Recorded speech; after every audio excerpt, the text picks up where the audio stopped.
Hey everybody, Sean here from VidGamiac.com. Here we are today back in Overwatch's Halloween Terror event, going for the Not a Scratch achievement. This one can be done anytime Junkenstein's Revenge is going to be available in the arcade.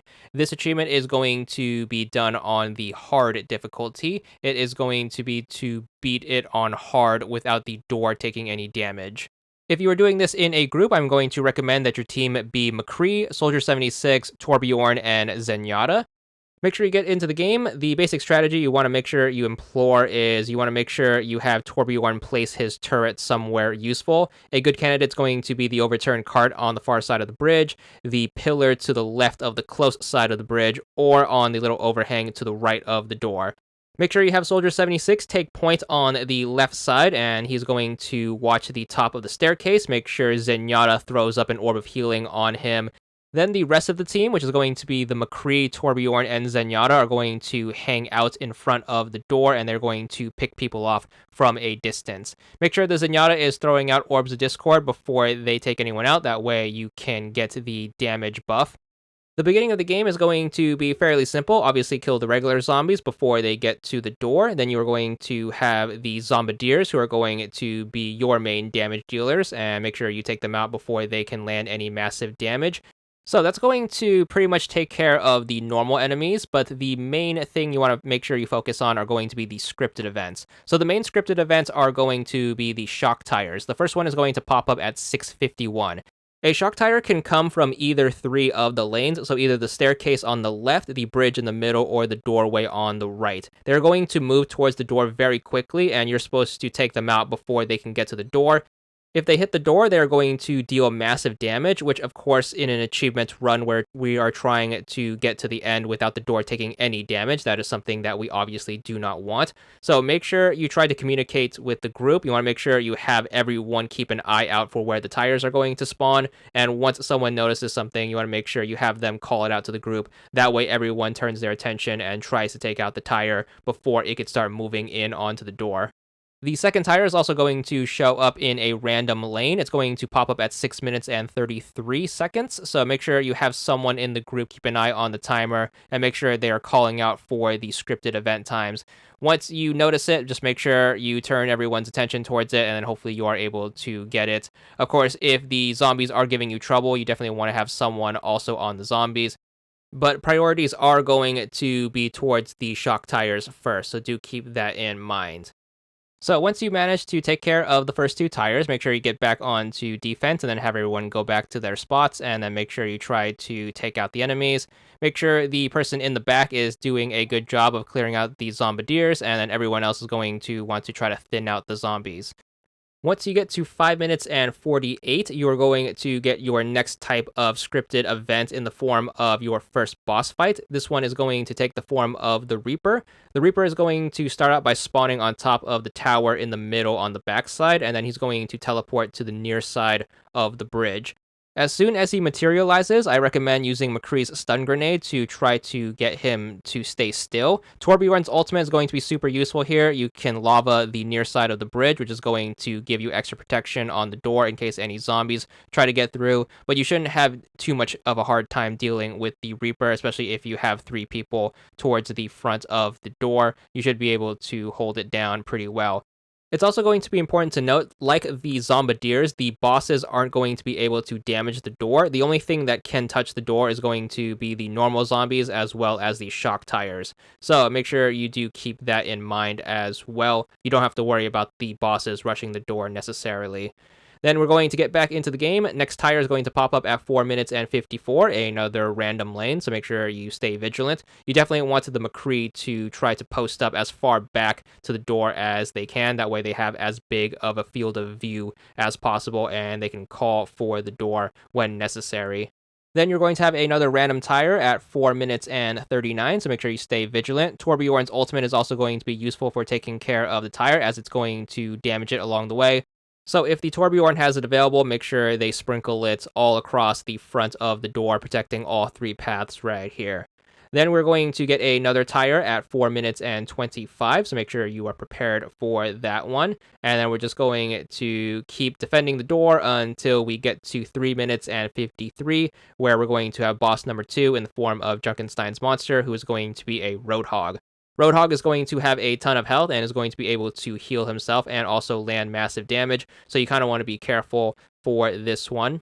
But same things that you want to keep in mind. Make sure you don't take your full attention off of the zombies and make sure you are doing a pretty good job of crowd control. And then make sure you slowly work on the Roadhog in the background and make sure you don't get overwhelmed by him.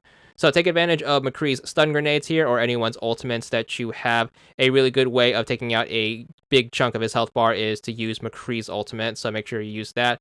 Remember, before using McCree's ultimate, make sure the gun is fully loaded all the way, so make sure you have those 6 bullets, and also try your best to fit the Roadhog in your FOV, and then make sure you try to shoot him as late into the countdown as you can. It is going to be a very risk-reward type of ultimate, as if you get interrupted by either a Zombardier Blast or the Roadhog stuns you with his hook, you are going to get it interrupted and lose an ultimate, but it's definitely going to be a major equalizer when it comes to the bosses. You're going to have another tire at 3 minutes and 24, so make sure you try to not have the Roadhog distract you too much because the two events might overlap with one another. So make sure you have someone keep an eye on that timer and make sure you don't have that 3:24 tire sneak up on you if the Roadhog hasn't been dealt with yet. Then we're going to get back on to defense, and then the next scripted event is going to be at 2 minutes and 52. You're going to have the Summoner, who's going to be a Symmetra pop up.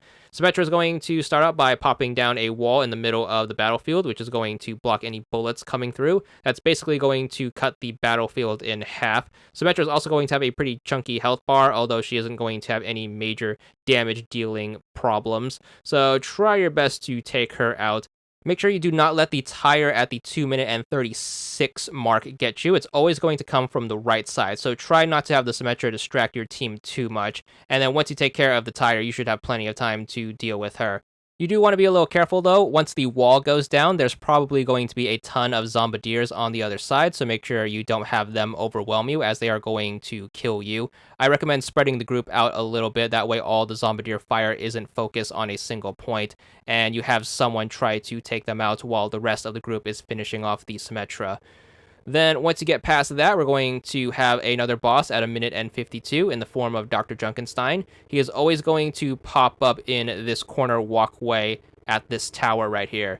He is going to pepper the door with a ton of bombs. Again, they aren't going to damage the door. However, they are going to do a ton of damage to you if you are standing still, so make sure you are very careful. Make sure you try to keep moving, and then make sure you have people slowly inch up on his position. You can always take advantage of Torbjorn's ultimate by peppering his little walkway with some lava, and of course, McCree's ultimate is going to be super useful because you could take him out pretty much almost instantly from a safe distance.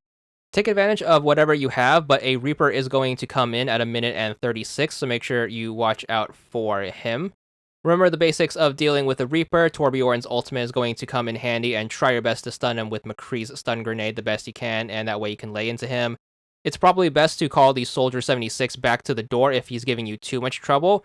When it comes to dealing with the Reaper, remember, he's going to get his ultimate after he phases 4 times, so make sure you're keeping track of how often he's phasing, and hopefully you kill him before he gets the chance to throw off his ultimate. But if he does throw off his ultimate, you can always cancel it with a well-timed McCree stun grenade. You're going to have 2 tire spawns that are going to be very close to one another at 49 seconds and 47 seconds respectively. First one's always going to appear on the left, second one's always going to appear on the right, so you should be able to predict them pretty well unless you get too distracted by the Reaper. At 33 seconds, you're going to get the third Reaper to spawn in. Again, make sure you try to get everyone back to the door and then try to take him out as quickly as possible before he gets his ultimate. Quick tire at 25 seconds coming from the middle, and that should wrap it up for all of the tires.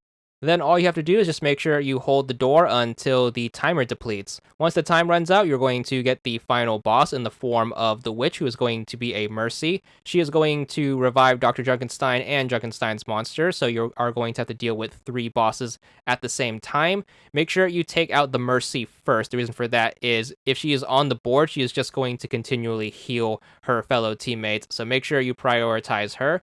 If McCree has his ultimate, you definitely want to use it, as you can take out the Mercy right away and deal a significant amount of damage to both Dr. Junkenstein and Junkenstein's monster. So just make sure you take advantage of that, but make sure you try your best to take out the Mercy first.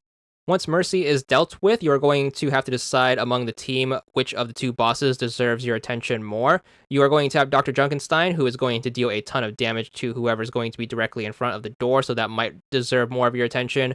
Of course, you are going to have the Roadhog, which is going to mess up a lot of people's position with his ultimate, as it is going to have a very heavy knockback, and he is going to deal a ton of damage up close. So make sure you try your best to whittle both down. Obviously, Junkenstein's going to have way less health than the Roadhog, but do keep in mind that the Roadhog is going to give you more trouble in the middle. Take advantage of any ultimates you have here. McCree's ultimate is going to be great for taking out both of them, as he is going to practically finish off Junkenstein with a good shot, and he is going to deal a ton of damage to the Roadhog.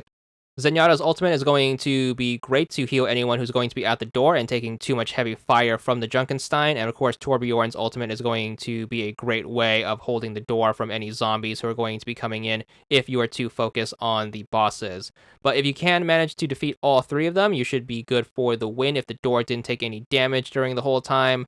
Once you manage to pull this off, you should be good for the achievement. 15 gamer score. You should also get the achievement for beating the game on hard if you haven't gotten it already, since it does stack. But there it is, and that's all there is to it.